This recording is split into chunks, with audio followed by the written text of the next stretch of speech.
Hey, hello. I hope everybody's doing all right. I hope this finds you doing well. This is Kinesiology 231, and we are working our way through Chapter 1. This is presentation number 3, and we'll specifically be talking about hypertension in this presentation. And this section can be found in the book on page 11. And I think before we get into hypertension, we really have to look at like what blood pressure is. And blood pressure is the amount of pressure in the blood on the vascular system. So let's take this even a step further back. The heart is part of an interconnected series of systems in the body that all work together to make life happen. And as the heart contracts and squishes blood out, it's a muscle after all, and as it contracts, it is pushing blood through a one-way system to go out and service the muscles in the body, service the organs in the body, and then it comes back through this one-way system to the heart and then to the lungs to be reoxygenated and also to offload waste product, and then back to the heart where it's squished out again. So to make that happen, the heart has to contract and push blood through that system. And it's a closed system in that regard where every time the heart contracts, it's increasing pressure in the system, and every time it relaxes, the pressure goes back to normal. So when you look at blood pressure, what you're really looking at, what the two numbers are, and it's always systolic over diastolic, right? So the top number, it's always S over D. And what you're looking at is the amount of pressure on the inside of the vascular system when the heart contracts, and then you're looking at the amount of pressure on the vascular system every time the heart relaxes. So the 120 over 80 represents the number that is being measured when the heart contracts, and this is the number being measured when the heart relaxes. And in this case, the person that went through this blood pressure measurement, it was 72 beats per minute. So 72 different times in a minute, the heart rate contracted, or the heart contracted, excuse me, and it exerted pressure of 120 and relaxed, 120 and relaxed, 120 and relaxed 72 different times within a minute. So the vascular system has to have some elasticity to it. It's not like a PVC pipe or a steel pipe. And it does have some flexibility to it. And now, as we age, we lose that flexibility, and that's one of the contributing factors to having blood pressure issues. But for the sake of our conversation in this class, we measure blood pressure in a resting state. When people come in, they are preferably not caffeinated, had not eaten recently, they've not just hopped out of the car, ran across the parking lot, they've already been acquainted with and understand white coat syndrome and how ways to kind of quiet down the blood pressure. And these are all contributing factors that elevate blood pressure. You're trying to find your client's resting state of blood pressure.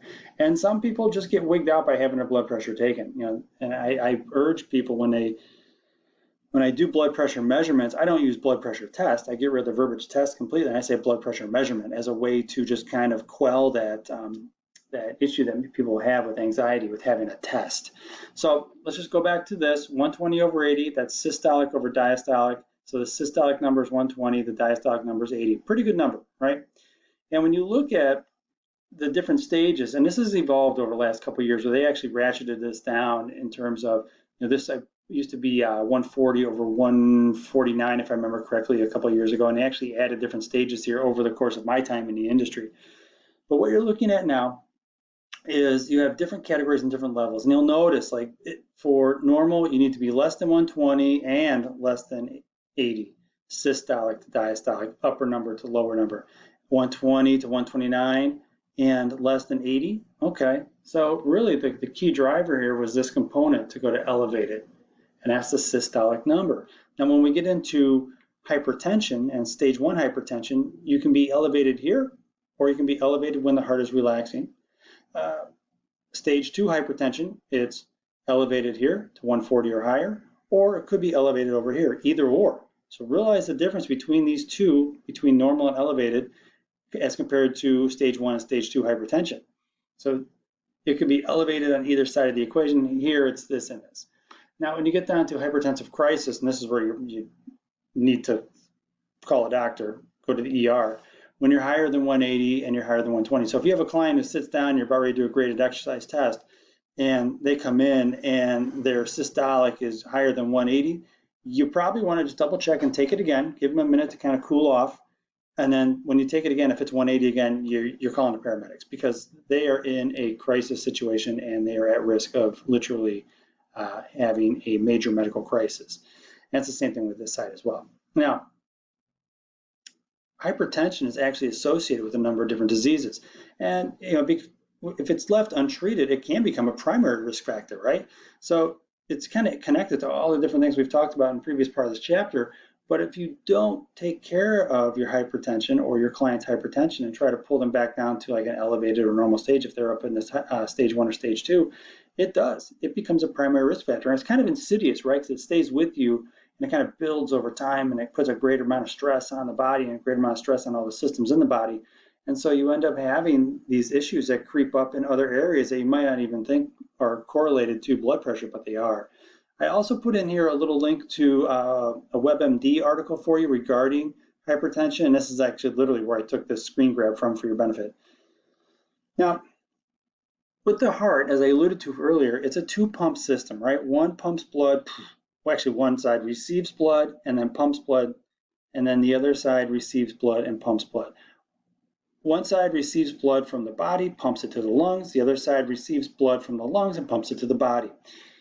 In any event, when the heart contracts, and we know arteries take blood away, and we know veins take blood to the heart. Just remember artery away, AA, you got it made. As your heart is contracting, it's applying pressure greatest, closest to the heart. So in the aorta, as it's pumping blood out, in the pulmonary artery, it's pumping blood out. You're measuring the amount of force against the arterial walls within the entire system to measure blood pressure.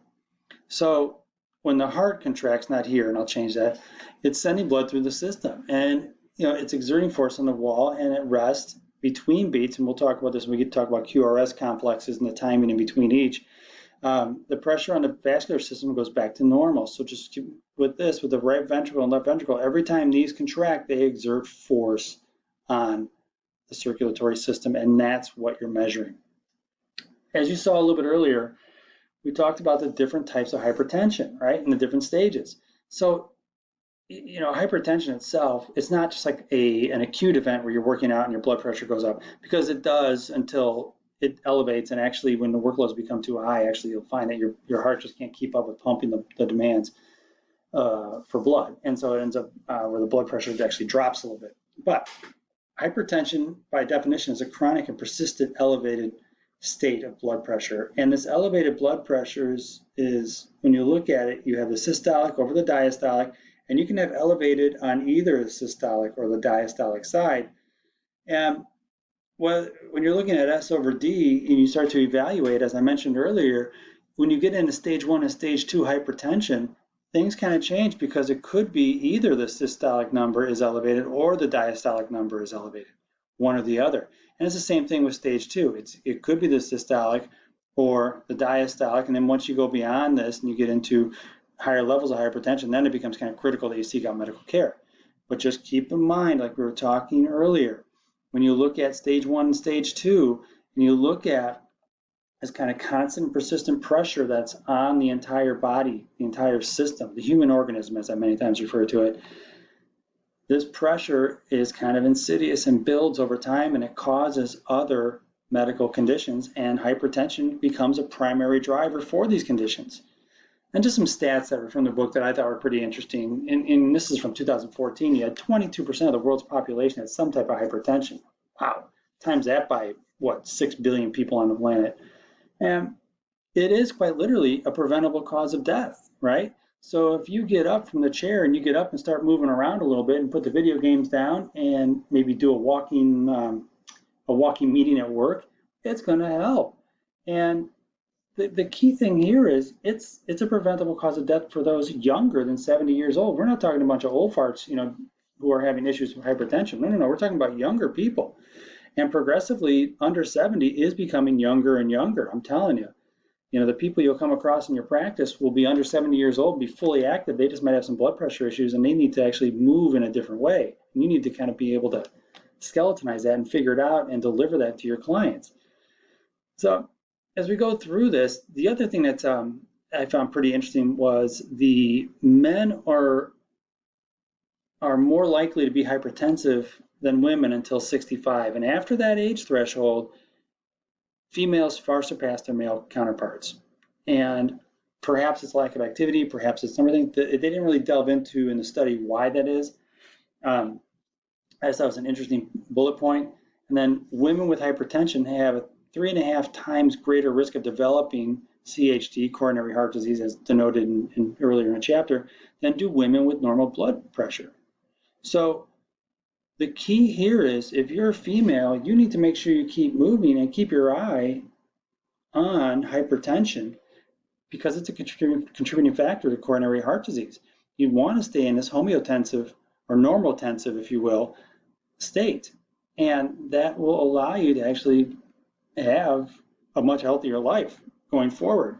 And with the book, I thought it was a quirky verbiage thing, but it was what they found is hypertension is high for blacks in the United States.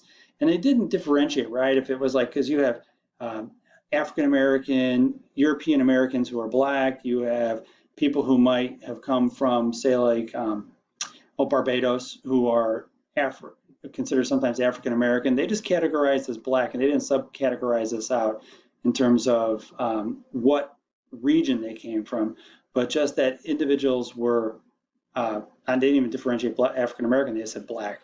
So I have to presume it's just blanket statement across the United States. When they did their study, they asked if they were Caucasian or black. They didn't differentiate African American, Euro American with African heritage.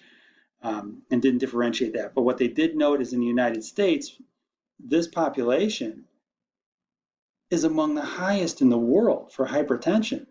And I'm sure it can be attributed to any number of different things. Some would be just perhaps genetics, lifestyle. I would think you have maybe diet and nutrition might be part of that as well. They did not differentiate on that, and they didn't really embellish on that, and I wish they would have, because I thought that was a pretty interesting study, and I thought this was a pretty interesting study, and I really wish they would have elaborated further. They are noted in the book, and I'll probably take a look at that myself and maybe comment on it in a different presentation, but you can look to these in the book and try to find out more information on each of those. Jump on to the next slide here. And what they prescribe or recommend for exercise prescription, and this is from the book, the mode should be endurance-based activity supplemented by some resistance exercises. And this makes sense, because if you're doing heavy weights and you're trying to push around heavy weights, anything above 80% in strength training, you are stressing the vascular system and increasing blood pressure to do so. So this endurance-based activity that lasts for 30 or more minutes is this kind of continuous pumping effect that allows the blood to go through and the heart to go through a contract, relax cycle. Whereas when you have strength training higher than 80%, it's a higher workload, it's a more intense workload, and then there's rest and recovery in between. They're looking for more continuous work over 30 minutes, over multiple days, preferably every day. And you'd like to see aerobic work every dang day.